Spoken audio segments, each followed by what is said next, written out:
So when it comes to squatting, you've got your traditional squat position. However, we squat in a bunch of different ways in the real world. So we're going to work that. And the beautiful thing about it is that with this squat technique you're about to see, you can work all sorts of inside and outside thigh muscles. So you don't need to do that machine at the gym that everyone hates. So what Rebekah's going to do is cross her arms. She's going to give me an open squat, so she's going to go from standing position here. The left foot's going to go out at 90 degrees. She's going to step slightly behind and squat down. Then come back to the middle, and then another way. So what's happening is if you can imagine a clock, and if her feet were pointing to 12 o'clock, the left foot is going to point to 3 o'clock, come back. The right foot points to 9 o'clock. Note that she's stepping back, not out to the side.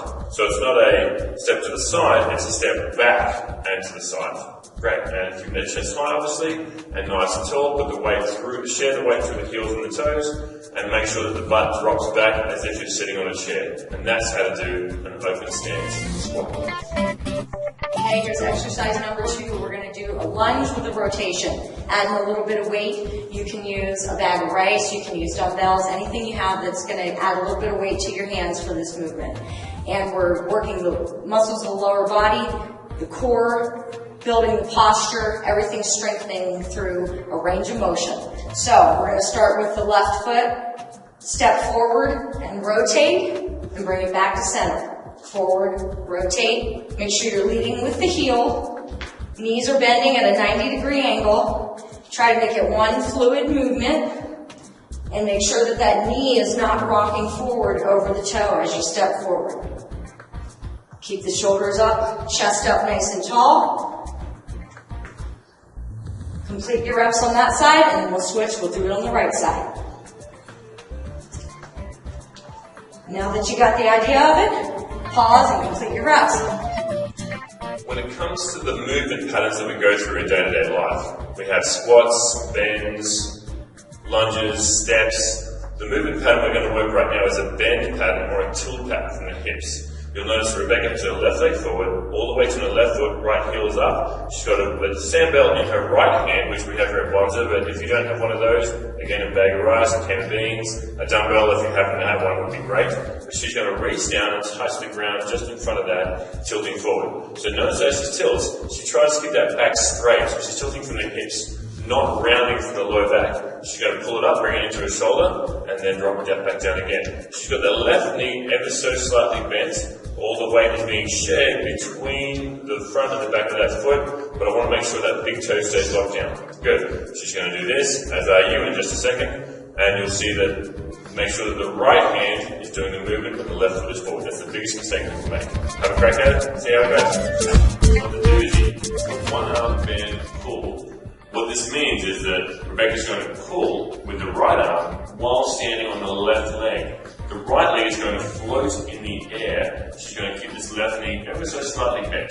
And she's going to pull in tight, making sure that the shoulder blade doesn't ride up into the neck. And she's going to be nice and tall. Good, breathing in, breathing out. Now with the palm up, what that's going to do is get a little bit more of the rear shoulder muscles going. It's also going to be great for challenging the posture. If this hurts you for any reason, go back to a palm neutral or a palm down grip. But what's really awesome about this exercise is she's challenging her balance, her core, her legs are actually having to work to stabilize her right now, her right back is working, and it's a real challenge. So she's going to do these on one side, and then of course when she switches over, she's going to stand on the right leg, pulling with the left arm. Good, pause it, have a crack at it. So we have our sand bells again. Again, bag of rice, dumbbell, can of beans, whatever you've got that does the trick. We're going to do a weighted squat with twist with straight arms with weight. So right now Rebekah's grabbing with a claw grip if you happen to have stand bells. And she's going to go, let's take a little bit wide regular squat stance, keeping the arms straight as if you had no elbows. She's going to drop down, keeping the chest high. And as she stands up, she's going to twist to one side, drop down, twist to one side. So notice she's twisting to the side as she stands up. Good. Keeping that posture nice and tall, breathing in, breathing out. Breathing in, breathing out. She's going to keep the weight in the heels as she goes. She's not going to twist too far, and she's not going to allow that weight to determine how far she goes. she's going to be in control of that rotation the whole time. It's an amazing exercise because the upper body really has to work hard. The core is working through this core twist we're getting, and of course the legs are working with everything we do with the squat. It's one of my favourite exercises for instant fat burning, and I think you'll find it, hopefully, in time will be one of your favourites too. Mini jump lunge. This one's a tricky one. I want you to make sure that at no point do you lose good posture through this exercise. We're going to get dynamic and powerful now. It's later in the workout. You've had plenty of weeks to get ready for this. So now it's time. I'm going to have a narrow stance here. I'm going to make sure that the front heel always stays down and the back heel rises up. I'm going to be nice and tall, and I'm just going to go here, jump, jump, jump. Notice how I'm pausing at the bottom, pausing at the bottom. So I'm not just going up, bend, I'm going down, drop softly, drop softly. Almost imagine it that you're trying to land both feet at the same time and jump at the same time. I'm not going to go. Okay, there you go. 2 feet same time, 2 feet same time. If that's too much, be as quick as you can. But try to stay light on your toes. Okay? If you need something easier, here it is for you. Good. Pause it, have a crack at it. The bend pattern needs a lot of variety. Because if you think about the different ways where we bend over to pick up a child, or to pick up a box, or to reach for something under the desk, or to get our shopping out of the back of the car. We need that bend pattern with a reach. So what's going to happen right now is Rebekah is going to tilt forward. She's going to reach forward as she comes up. Good. So she's still in that 1.5 stance that you've seen before. All the way to the right leg. The back toe is down with the left heel up. And she's reaching forward as she comes through. Really try to get out as far as she can. Find a way that works right for you for the sets and reps that we're doing. And try to extend as far out in front as you can. Knowing that the better you can do this, the less likely you will be to get injured next time you go to reach and grab that shopping out of the back of the car. Good job. Have a crack at it. See how you go. Hi guys, welcome to week 3 of your at-home workouts. We're going to get you started with an awesome full body movement, starting in the squat position. We want to get those large muscles of the legs working along with the glutes, and we're going to add some arms in, get your heart rate up and calories burning right from the very beginning. So let's take feet pointing forward, shoulder width apart, hands up here at shoulder height, and we're going to squat, lift overhead. You're sitting that rear end back, squeezing the glutes as you stand up nice and tall. You want to keep the chest high, extend those arms straight up overhead, and just bring them down to a 90-degree angle as you sink down into the movement. So, I'll show you a side view. Make sure you're sitting that rear end back so the knee's not traveling forward over the toes. Think you got the idea? Go ahead and pause and do your reps. Okay, next up we've got chest press with a split stance. Going to be working a pushing motion here. Anytime that you have to push a heavy object, sometimes I even come across those doors that are kind of hard to push open.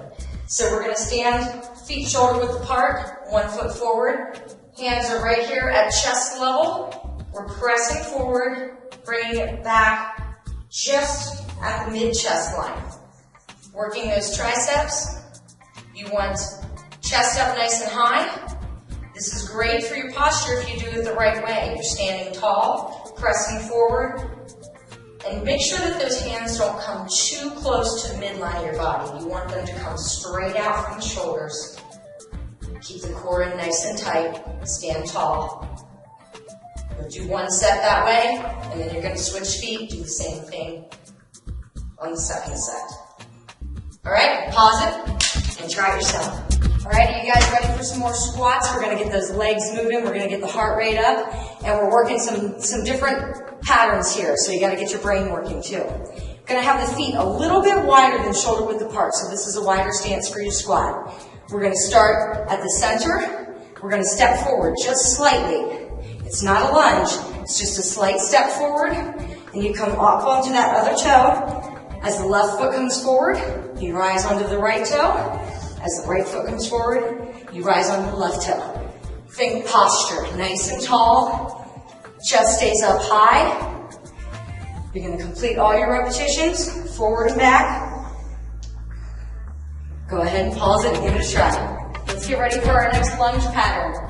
We're going to do a little variation here, forward and backward movement. Your left foot is going to stay planted throughout the entire exercise. We're going to step forward, leading with the heel, step back. Each time, I'm keeping my chest up high. Don't forget to breathe. Breathing in and out. You're working on balance. You're building strength in the legs. And you want to make sure that you lead with that heel as you step forward so that knee never travels over the toes. Once you've completed all your reps on this side, you can go to the other side. Keep the right foot planted. Here's an option. Make it just a little harder. Hands behind the head. Encourages you to stand up nice and tall. And you'll feel the difference. Just adds a little extra challenge throughout the movement. All right. So now that you know what you're doing, pause it and complete your reps.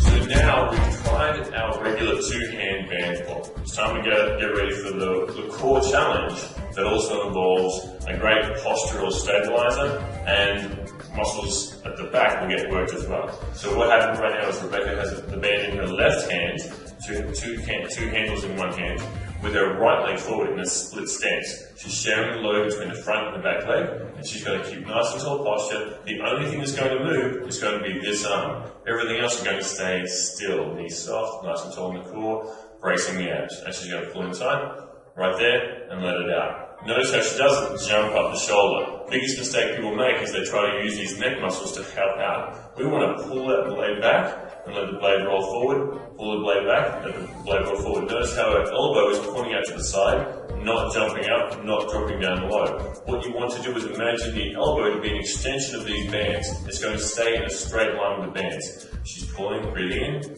breathing out, breathing in, breathing out. And that is the one arm band pull with palm down. We're going to get you started off with a really dynamic movement. Get all the muscles of the lower body working. You got your basic squat, feet hip width apart, but we're going to add a little something to it. We're going to come down, pulse 2 times, and jump. Want to make sure that that core is pulled in tight, chest stays up high, the weight stays back in the heels when you're down in that squat, no knees traveling over the toe. Think tall each time you pop up. Keep that chest open and high. All right, I think you got the idea. Go ahead and try it. So now we're going to do a static lunge with twist, weighted. So now I've got myself a sandbell. It's a 30-pound guy. There's a little bit of movement to him, which is what I like. However, if you want something different, you can grab a pair of dumbbells, whatever works best for you. What I'm going to do is you get to choose how far away or how close to the body you hold it. But the most important part is with the left leg forward, I'm going to drop down and twist to the left. And then come back up. So I'm dropping down and I'm twisting as I go. I do that so I can get maximum rotation through this left glute and get the biggest range of motion through the butt muscle. So I'm here nice and tall and my head is following the hands as I go. I'm making sure if you get any knee pain, just reduce that range of motion. Otherwise, I'd love to see 90 degrees, back up. 90 degrees, back up. Share the load between the front and the left and back foot. And that right there is your static lunge with weighted twist. All right, get ready to work your core and actually every muscle in your body because we're going to be in a plank position and we're going to do a spin crawl. So what that looks like is we start out in plank, push-up position, body's in a nice straight line. And I've got a sandbell here just as a marker because what I want to do is walk around and keep that sandbell as the center point for my body. You're going to go around one direction and then come back around the other. Make sure that you keep those shoulders down away from your ears. Don't let your shoulders scrunch up and keep the butt nice and low. All right, you know what to do. Pause it and complete your reps. All right, we're going to get our core working, do some plank movements. I want you guys to be strong and tall through your core. Makes you look thinner, makes you stand taller, gives you great posture. So we're down on our forearms, elbows are on the ground, palms are flat. We're going to step back and straighten the legs. And what I want you to focus on is keeping your body in a perfectly straight line. Tighten up your glutes a little bit, pull your belly button in tight to your spine, and keep your head in line with your body. We don't want the rear end up in the air. We want everything in a nice straight line. Now, if this is a little tough right here, we have some modifications. You can bring the knees down to the floor, and rather than letting full body weight rest on there, I want you to press your toes into the floor and think about lifting about 50% of your body weight up. So it's just barely resting on your knees. You're still engaging the muscles of the core. Good. So you're going to hold that. Go ahead and pause it and do your rotate.